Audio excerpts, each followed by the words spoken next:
This week on Quick Save the Podcast, we're discussing the Xbox Games Showcase, from Obsidian's attempt at the Elder Scrolls, Fables reboot, and discuss that Halo Infinite gameplay reveal, and say hi to our friend Craig. Hello there. We're also joined by Critical Reviews Jimmy Good to talk about our favourite game of the generation. Check the timestamps below to jump straight into the discussion.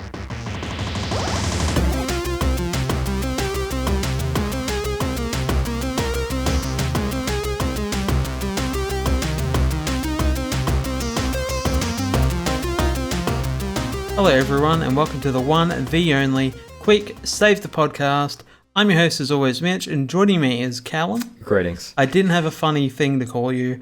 I was going to initially write like the grappling hook or some other garbage. Which is relevant to what we discussed. Which is relevant because we just watched the Xbox gameplay showcase from Xbox.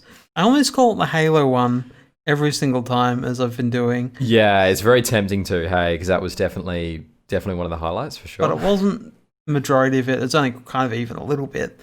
So before we get into specifics, what would you rate the overall showcase? Yeah, so I think we were somewhere around the same, Mitch, when we were kind of talking about it off camera, but I'd probably say somewhere around a 6 or a 7. I think it's always obviously tempting to compare it to the Sony one because they obviously came out first with their showcase, and I think they did have a stronger presentation overall. Yeah. I think it was kind of paced a bit better, and they had, I think, more genuine kind of surprises and more games that I think would interest me in getting on board with the console. So I think as far as this presentation, there wasn't anything hugely surprising. I think it was mostly stuff we kind of knew was coming. Or things that were heavily rumoured for Yeah, forever. exactly. Like things that have been rumoured for a long time. But I also don't think it was a bad showcase or like it was like really underwhelming. Yeah. I think it still had games that had me interested, but it wasn't kind of mind-blowing. So that's kind of where I sat on it. Yeah, I'm thinking it's 5 or a 6. I think this showcase needed to show you why you need an Xbox at launch. Yeah. And I don't think it necessarily did that. It did show a lot of games without release dates. Obviously, it finally showed Halo. We should start with Forza Motorsport because they are dropping the 8. It's just Forza Motorsport now, still developed by Turn 10, no release date. Probably the biggest surprise was that, possibly a way off. Like it's, again, probably would have expected it to be a launch title. But yeah, they showed, stuff running in-engine, nothing in really kind of extensive as far as gameplay goes. I'll say this though, they're really pushing 60 FPS. It's like we do 60, and it's almost like a up yours Assassin's Creed Valhalla every time they do it. Yeah, I felt kind of conscious of that. Like it was almost like a thing of them kind of like ramming it home to kind of like reassure players that like this is going to be the standard. Because I think when people heard about Assassin's Creed, especially from a studio as big as Ubisoft, like people were really worried, like kind of understandably so as well. They're sort of having a shot at Sony there as well because they didn't point out any of how their games would run. They had to announce that Spider-Man had a 4K 60 mode. You're making me a bit suspicious there, Sony, about how do they run. And I think FPS may be the buzz thing of this generation of like, we can do it at twice the speed of the other guys. There was definitely a few times where they said specifically, even with games that are on current gen, where they said like on next gen, it's going to have a 4K 60 option. And I think with Ori, they said that it's going to be, 100, they were kind of really pushing 120 FPS. 120 FPS on console is nuts. Yeah, it's like Uncharted and these games, territory, these games won't hit that. Most of these games won't even get close. On PC, probably. So moving on from a game for next gen is a game that's been released and it's actually just DLC because it's The Outer Worlds Peril on Gorgon. And it's developed by Obsidian and Private Division. And I think Private Division are more involved than Obsidian. Does Obsidian have another game we're going to get to? They do. So it was quite cool to see quite a bit of Obsidian because obviously we know that they've been bought by Microsoft, but it wasn't like a really long time because the presentation did move quite quickly, but they had kind of a couple of announcements, which was quite cool. But yeah, basically new DLC was coming at some point for Outer Worlds, but I think there have been 2 announced. And this is the first one, including a release date of September 9th, which is pretty soon, like within the next 5 to 6 weeks. I feel it's coming out as sort of a good time. It was probably a good move to make it early September because it gives it a bit of breathing room before, the big hitters in like sort of October, then going into November. So it's probably a wise move to release when they're doing it as well. I'd say so. And what's really fascinating is The Outer Worlds was, Obsidian's attempt at making Fallout. And their next game is doing something similar, though it's built on their own fantasy universe. It's Avowed, which the first-person fantasy game, much like the Elder Scrolls, and it's set in the world of Pillars of Eternity. I think that world, from what I understand, is really impressive. Yeah. And a great place to set this kind of game. It's sort of funny, like as I was saying, that Obsidian's just going after Bethesda when they're down. Like, let's take what they did and do it better, which is something I've been excited for because it's been 9 years since Skyrim. Yeah. Like 9 years. One of the best-selling games ever. So Obsidian are jumping in. Yeah, I remember thinking that recently. Like, it's definitely with the Outer Worlds, it almost kind of was... It was almost a Fallout type game, but kind of with a different spin on it. And I think it, it did really well. And this feels the same, where like it was kind of mostly cinematic, but then they showed a brief, I guess, semi kind of gameplay or like a hint into what it might look like. And it looked very Skyrim kind of specifically. And it's crazy that it's been that long since we've had Skyrim, and they've kind of explicitly said it's going to be a long time. Like, don't expect news on Elder Scrolls for like a long time. Yeah. So it's like Obsidian are kind of now coming in and filling that void, which I think is cool because I think they're a very talented studio. Yeah, and I would argue Obsidian are more talented than Bethesda. Certainly, I think when it comes to their sort of writing and stuff and how they create their stories. And even, I think with the Outer Worlds, they proved that actually it was a very kind of like polished game. Like, it was, compared to what we've had sometimes from Bethesda and even from Obsidian in the past, like it kind of showed that they could also make a game that was quite polished as well. So yeah, it may be quite a way off because we had nothing as far as release date, but definitely really excited for this. I think it could be really good. So, it could be the Skyrim of this next generation. Yeah, and that's why it was kind of surprising to me, because I always thought, especially with Microsoft buying that studio, I was like, in the background, I'm sure Obsidian are working on their next big, RPG, like after kind of what they did with Fallout New Vegas. It'll be fascinating to see what Obsidian can do with actual money behind them. Yeah. To actually, all the time they've been making games, it's always been just scraping together or being screwed over by publishers. You saw that with Fallout New Vegas, especially, where it was just so, they were like not only working on like an aging engine, but they had like these deadlines as well. So there was things that kind of weren't as maybe expansive as they could have been. It explains Kickstarter, why they always went to Kickstarter, because they could fund the games they wanted to make there. And now they don't need to worry about funding it. They can just worry about building the best game, which I think there is an argument to be made that limitations can create better things, but I think Obsidian's always been hindered by that fact. And to see them have, I assume, is a big budget. Only a big studio can really tackle a Skyrim-like situation. I think Obsidian with Microsoft's backing can do that. So yeah, so it's really exciting. And it's also now, for them as a studio, a couple of new IPs in a row, which is, I think, always good to see as well. Like, it's not just sequels too. So yeah, I think that's definitely one to keep an eye out for. Yeah, and another one that we had seen before, can't actually particularly remember when. It's Everwild, a very pretty game developed by Rare, who seem to finally be making games they want to make.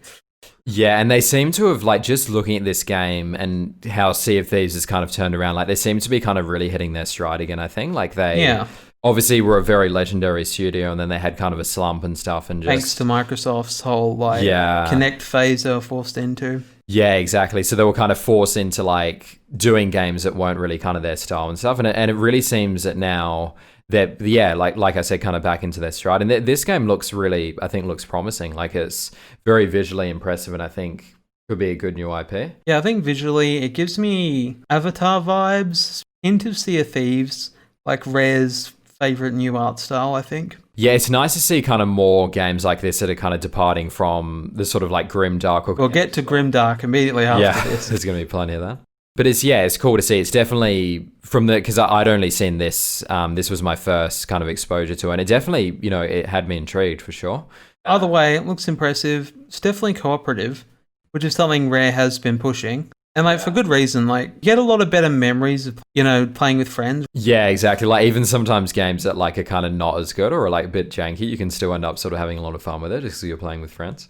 I'm a really big fan of Rare, always have been, so good to see them back. And back to that segue we unfortunately couldn't use because we just started it, because we're talking about Warhammer 40,000 Darktide, which is effectively Left 4 Dead / Vermintide in 40k. So it's developed by the developers of Vermintide, Fat Shark. So it's coming out in 2021. The enemy looks to be potentially Chaos, or it could be just mutants, I suppose. And you play as what looks to be the Imperial Guard, though I have read that it could be some kind of force of Inquisitors. I'm very excited to play a 40k game, in that kind of play style, because I think it really suits it. And I love being excited about a game set in 40k. Yeah. And there has been a lot of bad 40k stuff in the last 5 years. Like Dawn of War 3 was revolting, and I stand by that word. So what do you think about this? A bit of a surprise, like especially where it was kind of in the presentation stuff. And as someone that hasn't played the recent games, like it's definitely something I think I would check out. Like it looks cool. The next one was Psychonauts 2, developed by Double Fine, obviously, coming out next year apparently.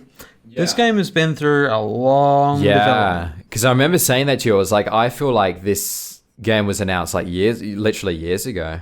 And it's, like it feels like I'm surprised it hasn't actually released, given we've known that it's coming out for so long. But it was actually, I was interested to see how much they actually showed off of this. Like they actually made a point of showing a good kind of 3-4 minutes. Yeah. And again, mostly kind of cinematic, but it kind of showed you the feel of the game and stuff and what you can expect. So neither of us play the original, but I think that they're a good studio, Double Fine. So it's definitely something I think I would be, intrigued to kind of check out and see what it's like. I kind of want to revisit the original so I understand the hype around the sequel. And I've always liked Double Fine, yet I've never played a Double Fine game. Yeah, I feel I'm kind of in the same boat where I kind of know quite a bit about the studio, but never really tried out their games. But it's, the original was kind of a cult classic and stuff. Like it definitely has, its kind of dedicated fan base. Yeah, and they're getting their new game. Yeah. Which is lucky, but for another fan base, which we are actually a part of, because it is the long-rumored, everyone's been hearing, we've been hearing about it for so long that Playground Games were developing an RPG, an open-world RPG, and a lot of people thought, could that be Fable? Could it be? And boy, was it Fable, because there's no release date, so don't get too excited. But the moment it clicked for me was I could just see it. It was the guild sigil on a sword. And the voiceover was the guild master, I believe, from Fable 1. Not telling me about any potions or food. But this is probably my most anticipated game of this bunch. The possibilities of Fable now, they can really make the Fable they wanted to make. And Microsoft needed a open world RPG pretty much. Fable fits that role nicely. I know you're a big fan. How stoked for this are you? Yeah, like really, really excited. Like it's cool. Like I think probably it was unrealistic, I guess, to expect things as far as like release date or like even like a gameplay showcase. But I'm really, really excited because like you say, it's been rumored for so long. It's cool to see that it's happening, and just the fact that it's a different studio with like a fresh take on it, I think is a good thing. They killed Lionhead, so not a lot of options there. It would be fun to see what another developer spin on. They have to work on the expectations that Molyneux set so long ago. In some ways, there's obviously a lot of anticipation for it because it's been so long, but I feel like Fable 3, which is the latest mainline entry, was also quite divisive in itself, you know what I mean? So it's, in terms of like kind of piggybacking off of that game, I think they have kind of a lot of places they can go because a lot of Fable fans, like myself included, were kind of a bit mixed on Fable 3. Though it was just called Fable. Yeah, it was just Fable. Quite possibly could reboot it. Yeah, or even a prequel of some kind or something. It's set during what seems to be the fantasy era, I think. It just looks like it'll be a solid fantasy RPG, which is literally what a lot of people want. And it's also something that, like you kind of mentioned, like specifically, it's something I think Xbox needs. Like it kind of like needs that sort of game that it can actually kind of include among its roster of games. Fable's got a good sense of humor as well. Yeah, it does. Like that was always the thing about Fable, is that it had a kind of charm about it and a distinctive kind of like vibe as well. So yeah, I'm really excited to see Fable come back. I mean, it may be a way off, but I hope it's sooner than we kind of expect. Yeah, and it is the Fable you want. It's not the Fable Legends. It's not the other. Yeah, it's a mainline Fable entry, like open world RPG. I think that was definitely one of the highlights of the show, for sure. Yeah, if not the highlight, because really we knew a lot of what to expect. I don't think there was as much as I personally hoped. I had rumors that Mass Effect trilogy was going to be here, but which would have been very cool. I'm pretty sure, like Fable, the rumors are founded in some sense of reality. Yeah. And I'm almost glad that it is taking that long, if that game is to exist, because it means it's going to be a next-gen remaster. And that is pretty exciting. So those are pretty much the main things. Obviously, that's not everything. Yeah, because there was a fair bit of third party then as well, Yeah. like stuff that we knew was like coming to other consoles or just kind of, yeah. And you're wondering why we're not talking about Halo. Just talking about it now. I mean, they started the show with it, which I think was a good move because I think they'll probably like to have the most impact either start or end with it. I actually was surprised at the length of the gameplay they showed off because it essentially was, like a 6 or 7 minute demo. And if anything, you thought they might do the opposite, where they might show, like a lot of story, maybe like a long cinematic trailer and just like a gameplay trailer. They showed, like a good slice of gameplay, which was cool. And I think it's important because all the people who criticize them are going to be looking at what does the gameplay look like? And that is exactly what I was doing. I wanted to see what it was before I had any sense of anticipation for it, because if they went down the path of Halo 5, I would be disappointed.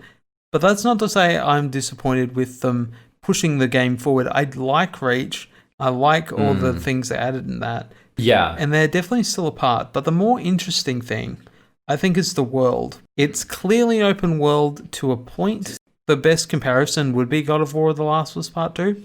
Games that are open but not, open. Yeah. So how open do you think this will be? That's where I'm kind of intrigued, and I think they're probably being deliberately kind of like obtuse about kind of maybe not revealing too much. I am really excited by the prospect of it really opening up. What I think is probably more likely is kind of what you were saying, kind of more in line with like God of War or The Last of Us 2, where it's and even from what they showed off with I think as you first kind of land and get into gameplay and stuff, where they show your objectives in the top left-hand corner. Yeah, it's sort of like the Silent Cartographer, but expanded. I think is kind of what they'll do. Yeah, exactly. So like large levels and stuff where you have probably some degree, you have more agency in terms of like which objectives you go to first and stuff instead of being set on like a linear path. Yeah, and the things that make it clear about that are the grappling hook, which showed in combat, as well as getting to different areas. It's like grappling hook, an open world staple. People love them. Yeah. I too love grappling hooks. I think they're a great way to get around. They're just fun. And it looks as if like, it's integrated into the gameplay pretty well. Like it's, as you said, it can obviously be used for like traversal, but then also for combat, which was quite neat. Like pulling items towards you and then kind of throwing it at the enemy. So it's, I think it kind of makes sense for Halo. I think it looks cool. The game looks to feature collectibles, and I assume they probably play into the upgrade system. Which, I don't know, what do you think the upgrades will be like? Do you think it'll be just health and armor, or...? Yeah, I was intrigued by that as well, because we only kind of briefly see it, I think, just in the pause screen and stuff, like, as one of the options. And, I was interested by that in the sense of, like, I think there's a lot of potential in terms of, like, do they do skill trees, or is it maybe just minor upgrades, like your health and stuff? Yeah. And how do you get them? Like, that's the question as well. Like, is it from getting certain collectibles in the world, or is it, or even like achievements or like completing certain like feats and stuff? So I think that's an interesting addition as well. Yeah, I'm just curious, can you upgrade weapons? But that kind of goes against Halo's philosophy of like picking up new weapons all the time. And so I'm pretty sure it will be just to your character. But I wonder what extent does that modify things like difficulty? Can you not do legendary till you've got a certain amount of points? Are you worse off for doing legendary too early? Yeah, and that's kind of the fun thing. We don't actually know. Some things are shown for the gameplay. Just like grunts fly, armor abilities are back like Halo 3, picking up shields and stuff. The game features a warthog. Who would have thought? So I guess ultimately, how excited are you for Halo Infinite? And what's the most exciting part for you? So I would say, I think the most exciting part is the scale. Like, I think what they showed off looked good. I think there's obviously potential with the story. And I think just, like I said, the scale of the actual world for the single player and just how they approach what looks like a semi-open world type single player experience. So that's what kind of, I think, excites me mostly. And I think I was impressed with them showing as much gameplay as they did. I thought it was, for the most part, I was excited and it looked cool. I think Halo Infinite is the biggest chance in a long time that 343 has to prove itself. Honestly, maybe their last chance to prove they can, in fact, succeed Bungie. I think that's a really good point, because I mean, not only it being kind of like, the third game, which I think is often, it's like you develop the first game, often that's a really big learning experience and stuff, and you take that into the second. But I think the third one is really, I think is probably a breaking point, I think, for a lot of people in terms of like whether they think they'll kind of invest in the series from the studio going forward. So I do have high hopes for the game, and I think it's going to be one of the stronger games in their lineup, like one that they want to do well and kind of has to do well. So the Xbox event was pretty good, like not overly surprising, some good surprises, some good reveals, but overall I don't think it was strong enough to really show why you should buy an Xbox Series X. Yeah, I think that's the big thing is like, because we're both, people that have like grew up, like played Xbox consoles and stuff and like currently own an Xbox One. It's like you go in with sort of a certain lens and stuff, but I think it's, like you say, I think it makes it a harder sell for people who are kind of maybe on the fence between getting a PS5 or Xbox Series X. Like I don't think it necessarily did enough to entice people over that might have been leaning towards the Sony camp, because they do have more kind of genuine exclusives, like things that you can only get on their platform. And I think that's the real kind of thing that Microsoft is struggling with. Yeah, I think what Microsoft's doing better is the fact they are available everywhere. They're really pushing this whole the ecosystem forward, which is basically what they have to do to differentiate themselves. I don't think anyone who is going to get the PS5 has changed their mind. I don't think Xbox has been in a stronger state than the 360 era. That was when Microsoft were well and truly for a while in the lead, showing off how good games they have on that console. And I don't believe Xbox has had that this generation. So last week, I had a discussion with critical reviewers, that doesn't even make sense, Jimmy Good, someone we've had on the channel in the past, really good person to talk to. We're going to talk about our hypothetical theme parks and also our favorite games of the generation. But since I was an idiot, I forgot to record my audio for the first half. So it's just games of the generation now. Thanks for joining me so far, Calum. No worries. So we'll be back in one moment to talk best games this generation exclusively.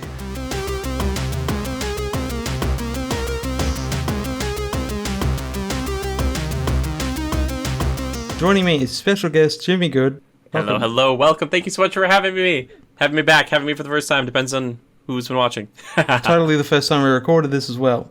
Totally did not stuff up the microphone whatsoever. First try, everybody. What is your favorite game of the generation, or favorite games? I find it hard to narrow it down. Yeah. I feel like 2018 was like the year that a lot of people will look back on, because that's God of War, Red Dead Redemption 2. Those games always spring to mind, like Spider-Man. And man, the one so far like that just comes to mind right away, and I actually just played it again. I'm almost like 600 hours into it, which is kind of nuts, but it's Monster Hunter World.